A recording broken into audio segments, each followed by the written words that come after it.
Hi hello guys, welcome back to our channel. ಎಲ್ಲರೂ ಹೇಗಿದ್ದೀರಾ? ನಾವಂತೂ ಸೂಪರ್ ಆಗಿದ್ದೀವಿ. ನೀವು ಚೆನ್ನಾಗಿದ್ದೀರಾ ಅಂತ ಭಾವಿಸ್ತೀನಿ. ಏನಪ್ಪ ಇದು ಬೆಳಿಗ್ಗೆನೆ ಮಾವಿನ ಸೊಪ್ಪು ಬೇವಿನ ಸೊಪ್ಪು ತೋರಿಸಿದ್ದಾರೆ ಅಂತ ನೋಡ್ತಾ ಇದ್ದೀರಾ? ಎಸ್ ಗೈಸ್, ಇವತ್ತು ಯುಗಾದಿ. ಎಲ್ರಿಗೂ ಯುಗಾದಿ ಹಬ್ಬದ ಆರ್ಥಿಕ ಶುಭಾಶಯಗಳು. ಎಲ್ಲರೂ ಬೇವು ಬೆಲ್ಲ ತಿನ್ನಿ, ನಿಮ್ಮ ಕಹಿ ನೆನಪುಗಳನ್ನ ಇಲ್ಲೇ ಬಿಟ್ಟು ಸಿಹಿ ನೆನಪಿನ ಜೊತೆ ಈ ವರ್ಷ ಮುಂದೆ ಸಾಗೋಣ. ಗೈಸ್, ಇವತ್ತು ಬೆಳಿಗ್ಗೆಯಿಂದನೇ ಲಾಗ್ ಸ್ಟಾರ್ಟ್ ಮಾಡಿದ್ದೀನಿ. ನೋಡಿ, ಸೂರ್ಯ ಪಳ ಅಂತ ಹೊಳಿತಾ ಇದ್ದಾರೆ. ಇವತ್ತು ಯುಗಾದಿ ಹಬ್ಬದ ಶುಭಾಶಯ ಕೂಡ ಅವರೇ ತಿಳಿಸ್ತಾ ಇದ್ದಾರೆ.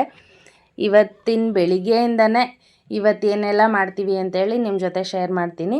ಗೈಸ್, ಇವತ್ತು ನಮ್ಮ ಮನೆಯವ್ರು ನನ್ನ ಜೊತೆ ಕಾಫಿ ಕುಡಿಯೋದಕ್ಕೆ ಸಿಕ್ಕಿದ್ದಾರೆ. ಅಂದರೆ ಡೈಲಿ ಅವರು ಬೆಳಿಗ್ಗೆ 6 ಗಂಟೆಗೆ ಡ್ಯೂಟಿಗೆ ಹೋಗೋದ್ರಿಂದ ನಾನು ಕಾಫಿ ಅವ್ರ ಜೊತೆ ಕುಡ್ದು ಎಷ್ಟೋ ದಿನ ಆಗಿತ್ತು, ಡೇ ಟೈಮು. ಸೊ ಅಂದರೆ ಈವ್ನಿಂಗ್ ಬಂದಾಗ ಅಪರೂಪಕ್ಕೆ ಕುಡಿತೀವಿ ಬಿಡಿ, ಅದಲ್ಲ ಬೆಳಿಗ್ಗೆ ಕುಡಿಯೋದಕ್ಕೆ ಅವರು ಸಿಗ್ತಾನೆ ಇರಲಿಲ್ಲ. ನಾನು ಅದಕ್ಕೆ ಕಾಫಿನೂ ಮಾಡ್ತಾ ಇರಲಿಲ್ಲ, ಒಬ್ಬಳೇ ಕುಡಿಯೋದೇನು ಅಂತೇಳಿ.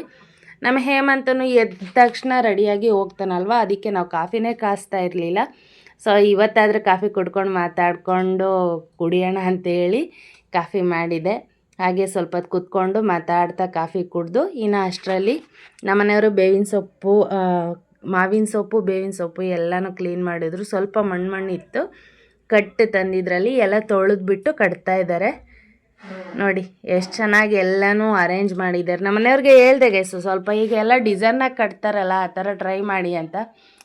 ಏನಕ್ಕೆ ಬಿಡಮ್ಮ, ಇದೇ ಚೆಂದ, ಆಗಿನ ಕಾಲದಲ್ಲೆಲ್ಲ ಯಾವ ಡಿಸೈನ್ ಇತ್ತು ಅಂತ ಹೇಳ್ಬಿಟ್ಟು ಇದೇ ಥರ ಮಾಡಿದ್ದಾರೆ. ನಾನು ರಂಗೋಲಿನೂ ಅರ್ಧಂಬರ್ಧ ಹಾಕಿದ್ದೀನಿ ಗೈಸ್.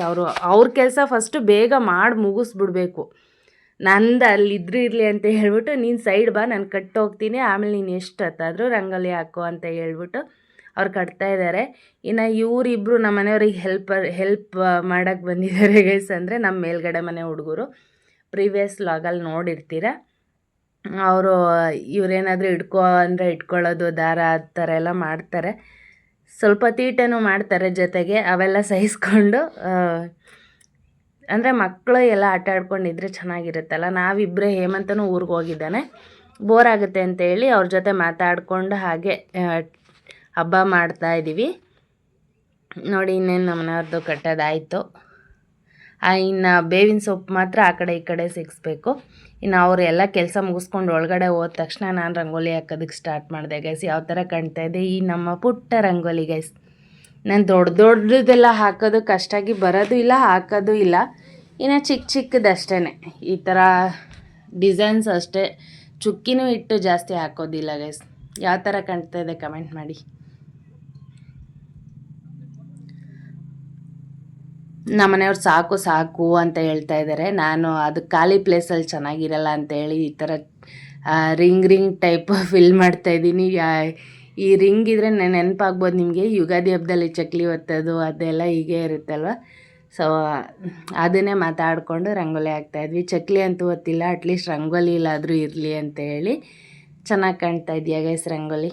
ನನಗಂತೂ ಸಖತ್ ಇಷ್ಟ ಆಯಿತು. ಈ ಥರ ಹಬ್ಬದಲ್ಲಿ ಸ್ವಲ್ಪ ಡಿಫ್ರೆಂಟಾಗಿ ರಂಗೋಲಿ ಹಾಕೋದಕ್ಕೆ ಇಷ್ಟ ಆಗುತ್ತೆ ನನಗೆ. ಕಲರ್ಸ್ ಎಲ್ಲ ತುಂಬಿಟ್ಟು ಡೈಲಿ ನಾರ್ಮಲ್ ರಂಗೋಲಿ ಹಾಕ್ತಾಯಿರ್ತೀನಿ, ವೈಟ್ ರಂಗೋಲಿ ಪೌಡರಲ್ಲಿ. ಹಾಗೆ ಹಬ್ಬ ಅಂತ ಅನಿಸ್ದಾಗ ಈ ಥರ ಕಲರ್ಸ್ ತುಂಬಿಟ್ಟು ಹಾಕಿದ್ರೆ ಸ್ಪೆಷಲ್ಲಾಗೆ ಚೆನ್ನಾಗಿ ಕಾಣುತ್ತೆ ಅಂತ ಹೇಳಿ ಅಷ್ಟೇ. ಹೇಗಿದೆ ಕಮೆಂಟ್ ಮಾಡಿ ಗೈಸ್. ಇನ್ನು ಮನೆ ಕೆಲಸ ಎಲ್ಲ ಮುಗಿಸ್ಬಿಟ್ಟು ಇನ್ನು ಸ್ನಾನ ಮಾಡಿಕೊಂಡು ಇನ್ನು ನೆಕ್ಸ್ಟ್ ಕೆಲಸ ಎಲ್ಲ ಶುರು ಮಾಡೋಣ ಅಂತೇಳಿ ನಮ್ಮ ಮನೆಯವ್ರಿಗೆ ಎಣ್ಣೆ ಹಚ್ತಾ ಇದ್ದೀನಿ. ನಮ್ಮ ಮನೆಯವ್ರಿಗೆ ಫೇಸ್ ಟು ಫೇಸ್ ಕ್ಯಾಮ್ರಾ ಇರಬಾರ್ದು, ಅಂದರೆ ಅವರು ಫಸ್ಟ್ ಟೈಮ್ ಅಲ್ವಾ, ವಿತೌಟ್ ಡ್ರೆಸ್ಸಲ್ಲಿ ತೋರಿಸ್ತಾ ಇದ್ದೀನಿ. ಅಂದರೆ ಬನೀನು ಹಾಕಿಲ್ಲ ಅಷ್ಟೇ. ಸೊ ಅವ್ರಿಗೊಂದು ಸ್ವಲ್ಪ ಮುಜುಗರ ಆಗ್ತಾಯಿದೆ ಗೈಸ್. ಅದಕ್ಕೆ ಅವನು ಇದ್ದಲ್ಲೆಮೋ ಅವ್ನಿಗೆ ಹೇಳ್ತಾ ಇದ್ದಾರೆ, ಸೈಡಿಗಿಡೋ, ತಂದು ಕ್ಯಾಮ್ರಾ ಸೈಡಿಗಿಡೋ ಅಂತ ಹೇಳ್ಬಿಟ್ಟು. ಅವನು ಕ್ಯಾಮ್ರಾಮ್ಯಾನ್ ಗೈಸ್ ಈಗ ಸದ್ಯಕ್ಕೆ. ನಮಗೆ ಅವನು ವಿಡಿಯೋ ಮಾಡಿಕೊಡ್ತಾನೆ. ಅದು ಇಲ್ಲ ಅಂದರೆ ನಾನು ಸ್ಟ್ಯಾಂಡ್ ಇಟ್ಕೋತೀನಿ ಅಷ್ಟೇ. ಇನ್ನು ನಮ್ಮ ಮನೆಯವ್ರಿಗೆ ಎಣ್ಣೆ ಹಚ್ತಾ ಇದ್ದೀನಿ. ನಾನು ಹರಳೆಣ್ಣೆಗೆ ಸ್ವಲ್ಪ ಅರಿಶಿನ ಮಿಕ್ಸ್ ಮಾಡಿ ಹಚ್ತೀನಿ ಗೈಸ್. ಅಲ್ಲಿ ಕಾಯಿಸುವಾಗಲೇ ಅರಿಶಿನ ಹಾಕ್ತಾರೆ ತುಂಬ ಜನ, ಬಟ್ ಇದು ಅಂಗಡಿದಾಗಿರೋದ್ರಿಂದ ಕಾಯಿಸ್ಬಿಟ್ಟು ಅರಿಶಿನ ಹಾಕ್ಬಿಟ್ಟು ಕಾಯಿಸಿ ಆಮೇಲೆ ಹಚ್ಚಿದ್ದು. ಅರಿಶಿನ ಅಂದರೆ ಏನು ಜಾಸ್ತಿ ಏನು ಹಾಕಲ್ಲ, ಲೈಟಾಗಿ ಸ್ವಲ್ಪ ಒಂದು ಚಿಟಿಕೆ ಅಂತಾರಲ್ಲ ಅಷ್ಟು ಹಾಕಿದ್ದು. ಇನ್ನು ನೀಟಾಗಿ ಎಣ್ಣೆ ಹಚ್ಬಿಟ್ಟು ಮಸಾಜ್ ಮಾಡ್ತಾಯಿದ್ದೀನಿ ಗೈಸ್ ನಮ್ಮನೆಯವರಿಗೆ. ಎಷ್ಟು ಫ್ರೀ ಆಗುತ್ತೆ. ಪ್ರತಿ ಸರಿ ಸ್ನಾನ ಮಾಡುವಾಗೂ ಹಿಂಗೆ ಮಸಾಜ್ ಮಾಡಿದ್ರೆ ನಮಗೂ ಬಾಡಿ ಪೇನ್ಸ್ ಇರಲ್ಲಪ್ಪ ಅಂತ ಎಲ್ಲ ಹೇಳ್ತಾಯಿದ್ರು. ಯಾವಾಗಲೂ ಟೈಮ್ ಇರಬೇಕಲ್ವ ಗೈಸ್. ಯಾವಾಗಲೂ ಹಚ್ಚಿದ್ರೆ ಹಬ್ಬದ ಸ್ಪೆಷಲ್ ಅಂತ ಏನಿರುತ್ತೆ ಹೇಳಿ? ಹಬ್ದಲ್ಲಿ ಹಚ್ಚಿದ್ರೇ ಹಬ್ಬದ್ದು ಯುಗಾದಿ ಹಬ್ಬ ಅಪ್ಪ ಎಣ್ಣೆ ಹಚ್ಕೊಂಡು ಸ್ನಾನ ಮಾಡೋದು ಅಂತ ಹೇಳಿರ್ಬೋದು. ಯಾವಾಗಲೂ ವೀಕ್ಲಿ ಒನ್ಸ್ ಎಲ್ಲ ಹಚ್ಕೊತಾ ಇದ್ದರೆ ಹಬ್ಬದ ಕಳೆನೇ ಇರೋದಿಲ್ಲ ಅದರಲ್ಲಿ. ಅದಕ್ಕೆ ಯಾವ ಹಬ್ಬದಲ್ಲಿ ಏನೇನು ಮಾಡಬೇಕು ಅದೇ ಮಾಡಬೇಕು. ಡೈಲಿ ಮಾಡ್ತಾಯಿದ್ರೆ ಏನು ಅಷ್ಟಾಗಿ ಚೆನ್ನಾಗಿರಲ್ಲ ನೋಡಿ. ಇನ್ನು ಫುಲ್ ಎಣ್ಣೆ ಹಚ್ಬಿಟ್ಟಿದ್ದೀನಿ. ಒಂದೆರಡು ನಮ್ಮ ಮನೆಯವ್ರಿಗೇನು ಹೇರ್ ಅಷ್ಟಿಲ್ಲ, ತೆಳು ಇದ್ದಾವಲ್ಲ, ಅಷ್ಟೆಲ್ಲ ಏನು ಶಾಂಪು ಇದಾಗಲ್ಲ. ಇನ್ನು ನನಗೆ ಹಚ್ಚೋದಕ್ಕೆ ಸ್ಟಾರ್ಟ್ ಮಾಡಿಕೊಂಡ್ರು. ನನಗೆ ಫುಲ್ ತಲೆ ತುಂಬ ಹಚ್ಬಿಟ್ರೆ ಒಂದು 3 ಶಾಂಪು ಆದರೂ ಸಾಕಾಗಲ್ಲ ಗೈಸ್. ನನಗೆ ಹೇರ್ ತುಂಡ ಇರ್ಬೋದು, ಬಟ್ ಅದು ಹರಳೆಣ್ಣೆ ಅಲ್ವಾ, ಜಾಸ್ತಿ ಜಿಡ್ಡಿರುತ್ತೆ. ಸಾಕು ಸಾಕು ಅಂತ ಹೇಳ್ತಾಯಿದ್ದು ನಮ್ಮ ಮನೆ ಸುಮ್ಮನೆ ತಪ ಬಡಿತಾ ಇದ್ದಾರೆ. ಸಾಕು ಸಾಕು ಅಂತ ಹೇಳ್ಬಿಟ್ಟು ಲಾಸ್ಟಿಗೆ ನಾನೇ ಎದ್ದೋಗ್ಬಿಟ್ಟೆ. ಇನ್ನು ಎಲ್ಲರೂ ಇಬ್ಬರು ಫ್ರೆಶ್ ಅಪ್ ಆಗಿಬಿಟ್ಟು ನಮ್ಮ ಮನೆಯವರು ಪೂಜೆಗೆ ರೆಡಿ ಮಾಡ್ಕೋತಾಯಿದ್ರು. ನಾನು ಅಡುಗೆ ನೈವೇದ್ಯಕ್ಕೆ ಅಂತ ಹೇಳಿ ಅಡುಗೆ ಮಾಡ್ತಾಯಿದ್ದೀನಿ. ನಮ್ಮ ಮನೆಯವ್ರು ನೋಡಿ ಇನ್ನೂ ಹೂವು ಮುಡಿಸಿಲ್ಲ. ಜಸ್ಟ್ ಮಾವಿನ ಸೊಪ್ಪು ಬೇವಿನ ಸೊಪ್ಪಿನಿಂದನೇ ಎಲ್ಲ ಅಲಂಕಾರ ಮಾಡಿ ಬಿಟ್ಟಿದ್ದಾರೆ. ಇನ್ನು ಹೂವು ಎಲ್ಲ ಮುಡ್ಸೋಕ್ಕೆ ಟೈಮ್ ಆಗುತ್ತೆ. ಯುಗಾದಿ ಹಬ್ಬದಲ್ಲಿ ಮಾತ್ರ ಅವ್ರು ಪೂಜೆ ಮಾಡ್ತಾರೆ ಗೈಸ್. ಅಂದರೆ ಅವರೇ ಜೋಡಿಸ್ಕೊಂಡು ಅವರೇ ಮಾಡೋದು. ಇನ್ನು ನಮ್ಮ ಮನೆಯವ್ರ ಔಟ್ಫಿಟ್ ನೋಡಿ ಯಾವ ಥರ ಇದೆ, ಚೆನ್ನಾಗಿ ಕಾಣಿಸ್ತಾ ಇದ್ದಾರಾ? ಹಬ್ಬದಲ್ಲಿ ಆದರೂ ಪಂಚ ಉಟ್ಕೊಳ್ಳಿ ಅಂತೇಳಿ ನನ್ನ ಆಸೆ ಗೈಸ್. ಯಾವಾಗಲೂ ಪ್ಯಾಂಟು ಶಾರ್ಟ್ಸಲ್ಲಿ ನೋಡಿ ನೋಡಿ ಬೋರ್ ಆಗ್ತಾಯಿದೆ. ಅದಕ್ಕೆ ಹಬ್ಬದಲ್ಲಾದರೂ ಪಂಚ ಉಟ್ಕೊಳ್ಳಿ ಅಂತ ಪ್ರತಿ ಹಬ್ಬದಲ್ಲೂ ಕೊಡ್ತೀನಿ. ಇನ್ ಕೇಸ್ ನಾವು ಊರಿಗೆ ಹೋಗಿ ಯಾವುದೇ ಹಬ್ಬ ಮಾಡಿದ್ರೂ ಕೊಡ್ತೀನಿ ಗೈಸ್. ಯಾವ ಥರ ಕಾಣ್ತಾ ಇದ್ದಾರೆ ನೋಡಿ, ಕಮೆಂಟ್ ಮಾಡಿ. ಚೆನ್ನಾಗಿದ್ದಾರಾ? ಯಾವ ಲಾಗಲ್ಲೂ ತೋರಿಸಲ್ಲ ನೀವು ಅಂತ ಕೇಳಬೇಡಿ. ಅವ್ರು ಡ್ಯೂಟಿಗೆ ಹೋಗಿರ್ತಾರಲ್ಲ, ಅದಕ್ಕೆ ತೋರ್ಸೋಕ್ಕಾಗಿರಲ್ಲ. ಬಟ್ ಇದ್ದಾಗ ಖಂಡಿತ ನಾನು ಅವ್ರನ್ನೇ ಫೋಕಸ್ ಮಾಡಿ ತೋರಿಸ್ತೀನಿ. ಇನ್ನು ಹೂವು ಎಲ್ಲ ಮುಡಿಸ್ಬಿಟ್ಟು ಯಾವ ಥರ ರೆಡಿ ಮಾಡಿದ್ದಾರೆ ನೋಡಿ. ನಾನಂತೂ ಇವತ್ತೇನೂ ಹೆಲ್ಪ್ ಮಾಡೋಕ್ಕೂ ಹೋಗಿಲ್ಲ ದೇವ್ರ ಮನೆಗೆ. ನನಗೆ ಒಬ್ಬಟ್ಟು ತಟ್ಟೋದೇ ಒಂದು ಹಬ್ಬ ಆಗೋಗಿತ್ತು. ಇನ್ನೆಲ್ಲ ಅವರೇ ಈ ರೀತಿ ರೆಡಿ ಮಾಡಿದ್ದಾರೆ ಫೈನಲಾಗಿ.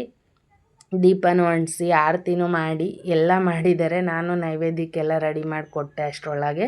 ನಮ್ಮ ದಿನೇಶನು ಬಂದಿದ್ದ, ಹೆಲ್ಪ್ ಮಾಡ್ತಾನೆ ಗೈಸ್. ಅವನು ಹೇಮಂತ್ ಏನೆಲ್ಲ ಮಾಡ್ತಾನೆ ಅದು ಇವನು ಮಾಡ್ತಾನೆ ಪಾಪ. ಬಂದಾಗೆಲ್ಲನ ಒಬ್ಬರಿಗೆ ಲೇಟ್ ಆಗುತ್ತೆ ಅಲ್ವಾ, ಅದಕ್ಕೆ ಒಂದು ಕಡೆ ನಮ್ಮ ಮನೆಯವ್ರು ಪೂಜೆ ಮಾಡ್ತಿದ್ದಾರೆ. ಇನ್ನು ಒಂದೆರಡು ಒಬ್ಬಟ್ಟು ತಟ್ಟವಿದು, ಅವನು ತಟ್ಬಿಟ್ಟು ನಾವು ಪೂಜೆ ಮಾಡೋಣ ಅಂತ ಹೇಳ್ಬಿಟ್ಟು ಬಂದ್ವಿ ನೋಡಿ.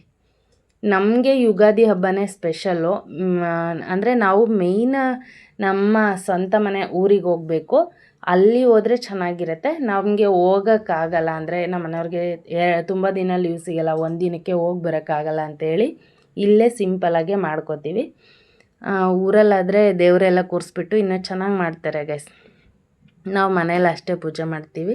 ಇನ್ನು ಪೂಜೆ ಎಲ್ಲ ಮುಗಿಸ್ಕೊಂಡು ಆದಮೇಲೆ ಆ್ಯಸ್ ಯೂಶ್ವಲ್ ಒಬ್ಬಟ್ಟು ಊಟ ಗೈಸ್ ನೋಡಿ. ಒಬ್ಬಟ್ಟು ಮಾಡಿದ್ದೀನಿ, ಪಲ್ಯ ಮಾಡಿದ್ದೀನಿ. ಇನ್ನು ರೈಸು ಸಾಂಬಾರು, ಸಂಡಿಗೆ ಅವೆಲ್ಲ ಏನು ಕರಗಿಸಿಲ್ಲ. ಯಾಕಂದರೆ ನಾವು ಇವತ್ತು ಈವ್ನಿಂಗ್ ಎಲ್ಲ ಹೋಗೋದಿದೆ, ಅದಕ್ಕೋಸ್ಕರ ನಾನು ಜಾಸ್ತಿನೂ ಮಾಡಿಲ್ಲ. ಇವಾಗ ತಿಂದ್ಬಿಟ್ಟು ಮತ್ತೆ ಮಧ್ಯಾಹ್ನಕ್ಕಷ್ಟೇ ಮಾಡಿರೋದು. ಆಲ್ರೆಡಿ ಇವಾಗಲೇ ಒಂದು 11 o'clock ಆಗಿದೆ. ಇನ್ನು ನಾವು ಒಂದು 4 ಗಂಟೆಗೆ ಹೊರಡ್ತೀವಿ. ಆವಾಗ ಒಂದು ಸಲ ಊಟ ಮಾಡ್ಕೊಂಡು ಎಲ್ಲ ತೊಳೆದಿಟ್ಬಿಟ್ಟು ಹೋಗೋದನ್ನ ಅಂತೇಳಿ ಸ್ವಲ್ಪ ಮಾಡಿದ್ದೆ. ಇನ್ನೇನೆಲ್ಲ ರೆಡಿಯಾಗಿ ಹೊರಡ್ತಾಯಿದ್ದೀವಿ ಗೈಸ್. ಎಲ್ಲಿಗೆ ಅಂತ ಅಂದರೆ ನಮ್ಮ ಮನೆ ದೇವ್ರಿಗೆ ಹೋಗ್ತಾಯಿದ್ದೀವಿ. ತುಂಬ ದಿನ ಆಗಿತ್ತು. ಫಸ್ಟ್ ಟೈಮ್ ನಾವು ನಮ್ಮ ಗಾಡಿ ಇಲ್ಲದೇ ಬಸ್ಸು ಆಟೋದಲ್ಲಿ ಹೋಗ್ತಾ ಇರೋದು. ಫಸ್ಟ್ ಟೈಮ್ ನಾವು ನಮ್ಮ ಮನೆ ದೇವರಿಗೆ, ಅಂದರೆ ಊರಿಂದ ಜಾತ್ರೆ ಎಲ್ಲ ಮಾಡಿದಾಗ ಟ್ಯಾಕ್ಟ್ರಿಲೂ ಹಂಗೆಲ್ಲ ಬಂದಿದ್ದೀವಿ. ಬಟ್ ನಾವು ಬೆಂಗಳೂರಿಂದ ಹೋಗುವಾಗೆಲ್ಲನೂ ಕಾರಲ್ಲೇ ಹೋಗ್ತಿದ್ವಿ. ಆವಾಗ ಒಂದು ಸ್ವಲ್ಪ ಏನು ರಿಸ್ಕ್ ಅನಿಸ್ತಾ ಇರಲಿಲ್ಲ. ಈಗ ನೋಡಿ, ನಾನು ಬೆಳಕಿದ್ದಂಗೆ ಹೊರಟಿದ್ದು. ಆ ಆಟೋದಲ್ಲಿರೋದನ್ನ ಕ್ಲಿಪ್ ಹಾಕಿದ್ನಲ್ವ, ಬೆಳಕಿದ್ದಂಗೆ ಹೊರಟಿದ್ದು. ನಾವು ರೀಚ್ ಆಗೋಷ್ಟರಲ್ಲಿ, ಕೊರಟಗೆರೆ ಹತ್ರ ಇರೋದು ನಮ್ಮ ಮನೆ ದೇವರು, ರೀಚ್ ಆಗೋಷ್ಟರಲ್ಲಿ ಎಷ್ಟು ಕತ್ಲಾಗಿದೆ ನೋಡಿ. ಕೊರಟಗೆರೆ ಹತ್ರ ಒಡ್ಗೆರೆ ಅಂತ ಗೈಸ್. ಒಡ್ಗೆರೆ ವೀರನಾಗಮ್ಮ ದೇವಿ ನಮ್ಮ ಮನೆ ದೇವರು ಗೈಸ್. ನೋಡಿ ಲೈಟೆಲ್ಲ ಹಾಕ್ಬಿಟ್ಟು ಸಖತ್ತಾಗಿ ಮಾಡ್ತಾರೆ ಇಲ್ಲೂ ಜಾತ್ರೆ ಪ್ರತಿ ಯುಗಾದಿಲಿ. ನಮಗೂ ಗೊತ್ತಿರಲಿಲ್ಲ, ಬಟ್ ಅಂದರೆ ಜಾತ್ರೆ ಅಂತ ಗೊತ್ತು ಗೈಸ್. ಇಲ್ಲಿ ಏನೇನು ಮಾಡಬೇಕು ಏನೇನು ಅಂತ ಹೇಳ್ಬಿಟ್ಟು ನಾನು ನಿಮಗೆ ನೆಕ್ಸ್ಟ್ ವೀಡಿಯೋದಲ್ಲಿ ಡೀಟೇಲಾಗಿ ಹೇಳ್ತೀನಿ. ನಮ್ಮ ಕಡೆಯವ್ರಿಗೆ ತುಂಬ ಜನಕ್ಕೆ ಗೊತ್ತಿರಲ್ಲ ಏನೇನು ಮಾಡ್ತಾರೆ ಅಂತೇಳಿ. ಈ ವಿಡಿಯೋ ಮುಖಾಂತರ ಆದರೂ ಅವರಿಗೆ ಗೊತ್ತಾಗಲಿ ಅಂತೇಳಿ ವಿಡಿಯೋ ಮಾಡೋ ಉದ್ದೇಶ ಅಷ್ಟೇ. ನಾವೇನು ಇಲ್ಲೆಲ್ಲ ಬಂದು ಮಾಡ್ತಾಯಿದ್ದೀವಿ ಅಂತ ಏನಿಲ್ಲ. ಗೈಸ್ ಇದು ಎಂಟ್ರೆನ್ಸ್, ಇದು ಅಂದರೆ ಗುಡಿಗೆ ಎಂಟ್ರೆನ್ಸ್ ಹತ್ರನೇ ಬೋರ್ಡ್ ಹಾಕಿದಾರಲ್ಲ, ಇದೇ ಎಂಟ್ರೆನ್ಸು. ತುಂಬ ಚೆನ್ನಾಗಿ ಡೆಕೋರೇಟ್ ಮಾಡಿದ್ದಾರೆ ಗೈಸ್ ಎಲ್ಲನೂ. ಇನ್ನು ಗುಡಿಗಂತೂ ಲೈಟಿಂಗ್ಸು ಸಖತ್ತಾಗಿ ಬಿಟ್ಟಿದ್ದಾರೆ. ಅದು ಒಂಥರ ಚೆನ್ನಾಗಿ ಮಿಂಚು ಥರ ಬರುತ್ತೆ. ಆಮೇಲೆ ವೀರನಾಗಮ್ಮ ಅಂತೇಳಿ ಬರುತ್ತೆ. ಆಮೇಲೆ ಯುಗಾದಿ ಹಬ್ಬದ ಶುಭಾಶಯಗಳು ಅಂತ ಬರುತ್ತೆ. ಸಖತ್ತಾಗಿತ್ತು ಗೈಸ್ ಲೈಟಿಂಗ್ ಅಂತೂ. ನೋಡಿ, ಯುಗಾದಿ ಹಬ್ಬದ ಶುಭಾಶಯಗಳು ಅಂತ ತೋರಿಸ್ತಾ ಇದೆ. ಮೇಲ್ಗಡೆ ಅಮ್ಮಂದು ಇದಾಕಿದ್ದಾರೆ ಫೇಸದು ಲೈಟಿಂಗ್. ಇದು ಗುಡಿ ಎಂಟ್ರೆನ್ಸಲ್ಲಿ ಗೈಸ್. ಇನ್ನೊಂದು ರೀಸೆಂಟಾಗೆ ನಮ್ಮ ದೇವಸ್ಥಾನದಲ್ಲಿ ಕಳ್ತನನೂ ಆಗಿತ್ತು ಗೈಸ್. 30 kg ಚಿನ್ನ, 30 kg ಬೆಳ್ಳಿ, ಆಮೇಲೆ ಅದೆಷ್ಟೋ ಗ್ರಾಮ್ ಚಿನ್ನನೂ ತೊಗೊಂಡೋಗಿದ್ದಾರೆ ಅಂತ. ಟೋಟಲ್ ಕಾಸ್ಟ್ 1 ಕೋಟಿ ಅಷ್ಟು ಕಾಸ್ಟ್ ಕಳ್ತನ, ಕಾಸ್ಟ್ ಬೆಲೆ ಬಾಳುವಷ್ಟು ಬೆಳ್ಳಿ ಬಂಗಾರ ಕಳ್ತನ ಆಗಿತ್ತು ಗೈಸ್ ರೀಸೆಂಟಾಗೇ. ಬಟ್ ನಾವು ಅಂದ್ಕೊಂಡಿದ್ವಿ ಅಷ್ಟು ಗ್ರ್ಯಾಂಡಾಗೇನು ಮಾಡಲ್ಲ ಪಾಪ, ಕಳ್ತನ ಎಲ್ಲ ಆಗಿತ್ತಲ್ವ ಅಂತೇಳಿ. ಯಾವುದಕ್ಕೂ ಕಡಿಮೆ ಇಲ್ಲ, ಸಖತ್ತಾಗಿ ಮಾಡಿದ್ದಾರೆ. ಯಾವುದೇ ಕಳ್ತನ ಆಗಲಿ ಏನೇ ಆಗಲಿ ದೇವ್ರು ಮಾಡೋದು ಮಾತ್ರ ನಿಲ್ಲಬಾರ್ದು ಅಂತೇಳಿ ಸಖತ್ತಾಗಿ ಮಾಡಿದ್ದಾರೆ. ನಾವು ಬೆಳಿಗ್ಗೆಕ್ಕೆ ಆದರೆ ರಶ್ ಆಗಿಬಿಡುತ್ತೆ ಗೈಸ್. ಬೆಳಿಗ್ಗೆ ಹೋಗ್ಬಿಟ್ಟು ದರ್ಶನ ಮಾಡ್ಕೊಳ್ಳೋಕ್ಕೆ ಅಷ್ಟಾಗಿ ನೀಟಾಗಿ ದರ್ಶನವೂ ಆಗಲ್ಲ, ಯಾಕಂದರೆ ತುಂಬ ಜನ ಇರ್ತಾರೆ ಬೆಳಿಗ್ಗೆ. ಸಂಜೆ ಬಂದಿದ್ದೀವಲ್ವ, ಇವಾಗಲೇ ಫ್ರೀ ಇದೆ ಅಂತೇಳಿ ದರ್ಶನಕ್ಕೆ ಈಗಲೇ ಹೋಗ್ತಾಯಿದ್ದೀವಿ. ಈಗಲೇ ಹಣ್ಣುಕಾಯಿ ಎಲ್ಲ ಮಾಡಿಸ್ಕೊಂಬಿಟ್ಟು ಈಗಲೇ ನೀಟಾಗಿ ನೋಡಿಕೊಂಡು ದರ್ಶನ ಮಾಡ್ಕೊಂಬರೋಣ ಅಂತೇಳಿ. ಇನ್ನೂ ಡೆಕೋರೇಷನ್ ಎಲ್ಲ ಮಾಡ್ತಾಯಿದ್ದಾರೆ. ಫುಲ್ ಅರೇಂಜ್ಮೆಂಟ್ ಏನು ಅಂದರೆ ಫುಲ್ ರೆಡಿ ಆಗಿಲ್ಲ ಡೆಕೋರೇಟ್ ಮಾಡೋದು, ಇನ್ನೂ ಸ್ವಲ್ಪ ಆಗಿದೆ. ನೋಡಿ, ಇಲ್ಲಿ ಈ ಥರ ಪೆಂಡಲ್ ಎಲ್ಲ ಹಾಕ್ಸಿರೋದು ಫ್ಲವರ್ ಡೆಕೋರೇಷನ್ ಗೈಸ್. ಇದು ಫ್ಲವರಲ್ಲಿ ಮಾಡಿರೋದೆ, ಇದೆಲ್ಲ ಸಖತ್ತಾಗಿದೆ. ಒಳಗೂ ಅಷ್ಟೇ ಇನ್ನೂ ಮಾಡಬೇಕು, ಮಾಡಿಲ್ಲ, ಮಾಡ್ತಾ ಇದ್ದಾರೆ ಗೈಸ್ ಡೆಕೋರೇಷನ್. ನೋಡಿ, ನೈಟ್ ಆಗಿರೋದ್ರಿಂದ ಜನ ಏನು ಅಷ್ಟಾಗಿ ಇಲ್ಲ, ಸ್ವಲ್ಪ ಜನ ಅಷ್ಟೇ. ಕ್ಯೂನೂ ಅಷ್ಟೇ ಏನಿಲ್ಲ ಗೈಸ್, ಆರಾಮಾಗಿ ಹೋಗಿ ದರ್ಶನ ಮಾಡ್ಬೋದು ನೈಟೆಲ್ಲನ. ನೈಟು ನಾವು ಜನ ಇರಲ್ಲ ಅಂದ್ಕೊಂಡಿದ್ವಿ, ಬಟ್ ಸಿಕ್ಕಾಪಟ್ಟೆ ಜನ ಇರ್ತಾರೆ. ಫಸ್ಟ್ ಟೈಮ್ ಬಂದಿದ್ದರಿಂದ ಎಲ್ಲ ನ್ಯೂ ಎಕ್ಸ್ಪೀರಿಯೆನ್ಸ್. ನೆಕ್ಸ್ಟ್ ಟೈಮ್ ಬರೋದಕ್ಕೆ ನಮಗೆ ಅನಿಸುತ್ತೆ, ಯಪ್ಪ ಖಂಡಿತ ಪ್ರತಿ ವರ್ಷ ಬರಬೇಕು, ಇಷ್ಟು ಚೆನ್ನಾಗಿರುತ್ತೆ ಅನಿಸುತ್ತೆ ಗೈಸ್. ನೋಡಿ, ಇದು ಒಳಗಡೆ ಗರ್ಭಗುಡಿ ದೇವರು, ಗರ್ಭಗುಡಿಗೆ ಹೋಗೋದು ಗೈಸ್. ಜನ ಇಲ್ದಿರೋ ಕಾರಣ ವಿಡಿಯೋನು ಚೆನ್ನಾಗಿ ಮಾಡ್ಕೋಬೋದು, ವಿಡಿಯೋ ಕ್ಲಿಪ್ಸ್ ಎಲ್ಲ ನೀಟಾಗಿ ಹಾಕ್ಬೋದು ಅಂತೇಳಿ ನೈಟೇ ಬಂದಿದ್ದು. ಬೆಳಿಗ್ಗೆ ಅಷ್ಟಾಗಿ ವಿಡಿಯೋ ಮಾಡೋದಕ್ಕಾಗೋದಿಲ್ಲ ಗೈಸ್, ಎಲ್ಲ ಬನ್ನಿ ಬನ್ನಿ ಬನ್ನಿ ಅಂತ ಕರೀತಾ ಇರ್ತಾರೆ. ಸೊ ನೀವು ನೋಡಿಬಿಡಿ ನಮ್ಮ ಮನೆ ದೇವರು ಹೇಗಿದೆ ಗೈಸ್. ದೇವ್ರ ಒಡವೆ ಎಲ್ಲ ಕಳ್ತನ ಆಗಿಲ್ಲ ಅಂದಿದ್ರೆ ಇನ್ನೂ ಸಖತ್ತಾಗಿ ಡೆಕೋರೇಟ್ ಮಾಡಿರೋರು. ಆ ನಾಗರೆಡೆ ಆಗಿರ್ಬೋದು, ಆಮೇಲೆ ಬೆಳ್ಳಿದು ಅಮ್ಮಂಗೆ ಕೈ ಕಾಲು ಎಲ್ಲ ಮಾಡಿಸಿರ್ತಾರಲ್ವ, ಅದು ಎಲ್ಲನೂ ಇದ್ದರೆ ಇನ್ನೂ ಸಖತ್ತಾಗಿ ಕಾಣ್ತಿತ್ತು. ಏನು ಇಲ್ಲದೇನೋ ಅಮ್ಮ ಚೆನ್ನಾಗೇ ಕಾಣ್ತಾರೆ, ಬಟ್ ಅದೆಲ್ಲ ಇದ್ದಿದ್ರೆ ಇನ್ನೂ ಸಖತ್ತಾಗಿ ಮಾಡ್ತಿದ್ರು ಅನಿಸುತ್ತೆ ಗೈಸ್. ನೋಡಿ, ನಾವು ಒಳಗೆ ಹೋಗಿ ಬಂದಮೇಲೆ ಎಷ್ಟೊಂದು ಜನ ಕ್ಯೂ ಆಗಿದ್ದಾರೆ. ನಾವು ಇನ್ನೇನು ಪೂಜೆ ಎಲ್ಲ ಮುಗಿಸ್ಕೊಂಡು ದರ್ಶನ ಮಾಡಿಕೊಂಡು ಬಂದು ಆಚೆಗಡೆ ಕೂತ್ಕೊಂಡಿದ್ದೀವಿ ಗೈಸ್ ಸ್ವಲ್ಪ ಹೊತ್ತು. ಇವಾಗಲೇ ಎಷ್ಟು ಪೀಸ್ಫುಲ್ಲಾಗಿ ದರ್ಶನ ಮಾಡ್ತೀವೋ ಅಷ್ಟು ಪೀಸ್ಫುಲ್ಲಾಗಿ ದರ್ಶನ ಆಗೋದು ಈಗಲೇ. ಬೆಳಿಗ್ಗೆದು ನಿಮಗೆ ವಿಡಿಯೋ ತೋರಿಸ್ತೀನಿ, ಎಷ್ಟು ಡಿಫ್ರೆನ್ಸ್ ಇರುತ್ತೆ ನೋಡಿ ಅವಾಗ ಗೈಸ್. ನಾವು ನೋಡಿ ಪೂಜೆ ಮುಗಿಸ್ಕೊಂಡು ಬಂದು ಕೂತ್ಕೊಂಡಿದ್ದೀವಿ. ಜಾಸ್ತಿ ಜನ ಏನಿಲ್ಲ, ನೈಟ್ ಅಂದರೆ ಎಲ್ಲ ಸ್ವಲ್ಪ ಬೆಳಕಿದ್ದಂಗೆ ಬಂದಿರ್ತಾರೆ, ದೂರಲಿಂದನೇ ಬರೋದು ಜಾಸ್ತಿ. ಬಂದುಬಿಟ್ಟು ಅವರೆಲ್ಲ ಪೂಜೆ ಮುಗಿಸ್ಕೊಂಡು ಹೋಗಿದ್ದಾರೆ. ನಾವು ಬೆಂಗಳೂರಿಂದ ಬಂದಿದ್ದರಿಂದ ಸ್ವಲ್ಪ ಹತ್ರನೇ ಅಂತೇಳಿ ನೈಟ್ ಬಂದಿದ್ದು. ಇನ್ನು ಈ ಕಡೆ ಸಿದ್ದರಾಮೇಶ್ವರಂದು ದೇವಸ್ಥಾನ ಗೈಸ್. ಸಿದ್ದರಾಮೇಶ್ವರ ಅಂದರೆ ನಾವು ಸಿರ್ವಾಳಕ್ಕೆ ಹೋಗ್ತೀವಿ, ನಮ್ಮ ಕಡೆ ಇರೋರೆಲ್ಲ ಹತ್ರ. ಬಟ್ ಇಲ್ಲಿ 3 ನಮ್ಮ ಮನೆ ದೇವರು ಒಟ್ಟಿಗೆ 3 ಒಂದೇ ಹತ್ರ ಇರಲಿ ಅಂತೇಳಿ ಸಿದ್ದರಾಮೇಶ್ವರಂದು ಇಟ್ಟಿದ್ದಾರೆ. ಲಿಂಗದ ರೂಪದಲ್ಲಿ ಇರುತ್ತೆ ಗೈಸ್. ಈ ಕಡೆ ಸಿದ್ದರಾಮೇಶ್ವರ ಮತ್ತು ಆ ಕಡೆ ಬಂದ್ಬಿಟ್ಟು ತಾಯಿ ಮುದ್ದಮ್ಮ ದೇವಿದು ಗೈಸ್. ನಮ್ಮ ಕಡೆ ಎಲ್ಲ ಮಧ್ಯಮ ಅಂತ ಕರೀತಾರೆ, ಬಟ್ ಇಲ್ಲಿ ಎಲ್ಲ ಕರೆಯೋದು ಮುದ್ದಮ್ಮ ದೇವಿ ಅಂತಲೇ. ನಾವು 3 ಮನೆ ದೇವರು ಒಂದೇ ಹತ್ರ ಇದ್ದಾವೆ ನೋಡಿ. ಇನ್ನು ದೇವ್ರ ದರ್ಶನ ಎಲ್ಲ ಮುಗಿಸ್ಕೊಂಡು ಹಾಗೆ ಜಾತ್ರೆ ನೋಡ್ಕೊಂಬರೋಣ ಅಂತೇಳಿ ಒಂದು ರೌಂಡ್ ಹೋಗಿದ್ವಿ. ಇಲ್ಲಿ ನಾಟಕದ ಸೆಟ್ಟನ್ನು ಹಾಕಿದ್ದಾರೆ ಗೈಸ್. ಕುರುಕ್ಷೇತ್ರ ಅಲ್ವೇನ್ರಿ ನಾಟಕ? ಕುರುಕ್ಷೇತ್ರ ನಾಟಕನೂ ಆಡ್ತಾ ಇದ್ದಾರೆ. ಆಮೇಲೆ ಬರೋಣ ಅಂತೇಳಿ ಹೊರಟ್ವಿ. ಇಲ್ಲಿ ಸ್ವಲ್ಪ ಹೊತ್ತು ಸೆಟ್ ಎಲ್ಲ ನೋಡಿಕೊಂಡು ಇನ್ನೂ ಏನು ಸ್ಟಾರ್ಟ್ ಆಗಿಲ್ಲ. ಸ್ಟಾರ್ಟ್ ಆದಮೇಲೆ ನೋಡೋದು ಬರ್ತೀವೋ ಇಲ್ವೋ ಗೊತ್ತಿಲ್ಲ, ಬಟ್ ನೋಡ್ಕೊಂಡು ಹೋಗ್ತಾ ಇದ್ದೀವಿ. ಸೆಟ್ ಅಂತೂ ಸಖತ್ತಾಗಿ ಕಾಣ್ತಾ ಇತ್ತು. ಅದು ಸೆಟ್ ನೋಡಿದರೆ ಗೊತ್ತಾಗುತ್ತೆ ಗೈಸ್ ಇದು ಕುರುಕ್ಷೇತ್ರನೇ ಅಂತ ಹೇಳಿ. ಇನ್ನು ಜಾತ್ರೆದು ಇನ್ನು ಹೇಳಲೇಬೇಡಿ. ಜಾತ್ರೆ ಅಂದರೆ ಜಾತ್ರೆ ವೈಬ ಇರೋದಕ್ಕೆ ಆಟ ಸಾಮಾನು, ಆಮೇಲೆ ಚಿಕ್ಕ ಚಿಕ್ಕ ಮಕ್ಳಿಗೆ ಏನೇನು ಬೇಕೋ ಎಲ್ಲ ಐಟಮ್ಸು, ಬಳೆ ಸರ ಎಲ್ಲನೂ ಇದ್ರೇ ಜಾತ್ರೆ. ಎಲ್ಲನೂ ಇಟ್ಕೊಂಡಿದ್ರು. ನಾವು ಒಂದು ರೌಂಡ್ ಎಲ್ಲ ಜಾತ್ರೆ ನೋಡ್ಕೊಂಡು ಹೋಗೋಣ ಅಂತೇಳಿ ಬಂದ್ವಿ. ನೋಡಿ ಯಾವ ಥರ ಇದೆ. ಈ ನಡುವೆ ಸಿಕ್ಕಾಪಟ್ಟೆ ಜಾತ್ರೆ ಮಾಡ್ತಾಯಿದ್ದೀನಿ ಗೈಸ್ ನಾನಾದರೆ. ನಮ್ಮ ಏರಿಯಾದಲ್ಲೂ ಅಣ್ಣಮ್ಮಂದು ಕರೆಸ್ದಾಗ ಆವಾಗಲೂ ಜಾತ್ರೆ. ಮತ್ತು ಹೇಮಾವತಿಗೆ ಒಂದು ಹೋಗಿಲ್ಲ, ನಮ್ಮ ರಮ್ಯಾ ಅವ್ರ ಊರಲ್ಲೂ ಜಾತ್ರೆ. ಹೇಮಾವತಿಗೆ ಹೋಗಿದ್ರೆ ಯಾವ ಜಾತ್ರೆನೂ ಮಿಸ್ ಆಗ್ತಾ ಇರಲಿಲ್ಲ. ಈ ಇಯರಲ್ಲಿ ಎಲ್ಲ ಜಾತ್ರೆನೂ ಮಾಡ್ತಿದ್ದೆ, ಅದೊಂದು ಮಿಸ್ ಆಯಿತು. ನೋಡಿ ಎಷ್ಟು ಡಿಸೈನ್ ಇಟ್ಕೊಂಡಿದ್ದಾರೆ. ಇನ್ನು ಜಾತ್ರೆ ಎಲ್ಲ ಮುಗಿಸ್ಕೊಂಡು ಬಂದ್ವಿ ಗೈಸ್. ಇಲ್ಲಿ ಮಲ್ಕೊಳ್ಳೋಣ ಅಂತೇಳಿ ಓಡಾಡಿ ಸಾಕಾಗಿತ್ತು. ನೋಡಿ ಇಲ್ಲಿ ಎಲ್ಲ ಲೈಟಿಂಗ್ಸು, ಕಡಲೆಪುರಿ, ಜಾತ್ರೆ ಅಂದ್ರೇ ಕಡಲೆಪುರಿ, ಅದೆಲ್ಲ ನೋಡ್ಕೊಂಡು ಬಂದ್ವಿ ದೇವಸ್ಥಾನದ ಹತ್ರಕ್ಕೆ. ಇಲ್ಲೂ ಇದು ಇನ್ನೊಂದು ಗೇಟು ಗೈಸ್. ಒಂದು ಗೇಟು ಅದು ಬೋರ್ಡ್ ಇರೋದು, ಇದು ಇನ್ನೊಂದು ಗೇಟು ಈ ಥರ ಲೈಟಿಂಗ್ ಹಾಕಿರೋದು. ಈ ಚಿಕ್ಕದು ಗುಡಿ ಇದೆಯಲ್ಲ ಅದು ಗಣೇಶನ ಗುಡಿ.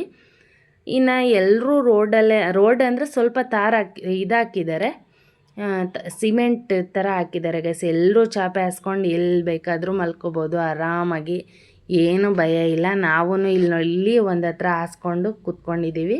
ಇಲ್ಲೇ ಮಲ್ಗೋದು. ನಮ್ಮ ಮನೆಯವ್ರು ಆಲ್ರೆಡಿ ಮಲ್ಗೆ ಬಿಟ್ಟರು. ಅವರಿಗೆ ತುಂಬ ಸುಸ್ತಾಗಿತ್ತು ಓಡಾಡಿ ಎಲ್ಲನೂ, ಜಾತ್ರೆ ಎಲ್ಲ ಓಡಾಡ್ಕೊಂಬಂದು. ಯಾವ ಥರ ಕಾಣ್ತಿದ್ದೆ ಲೈಟಿಂಗು ಅಂತ ಹೇಳಿದ್ರೆ ಸೂಪರ್ ಅಂತ ಹೇಳ್ತಾ ಇದ್ದಾರೆ. ಚೆನ್ನಾಗಿ ಅನಿಸಿದೆ, ಅವ್ರಿಗೊಂಥರ ಖುಷಿಯಾಗಿದೆ ಇಲ್ಲಿಗೆ ಬಂದಿರೋದು. ಇನ್ನು ನಾವು ಸುಸ್ತಾಗಿದ್ದರಿಂದ ಈ ವಿಡಿಯೋ ಇಲ್ಲಿಗೆ ಎಂಡ್ ಮಾಡ್ತಾಯಿದ್ದೀನಿ. ನಾಳೆ ಹೊಸ ವಿಡಿಯೋದೊಂದಿಗೆ ನಿಮ್ಮ ಮುಂದೆ ಬರ್ತೀನಿ. ಅಲ್ಲಿವರೆಗೂ ಕೀಪ್ ವಾಚಿಂಗ್.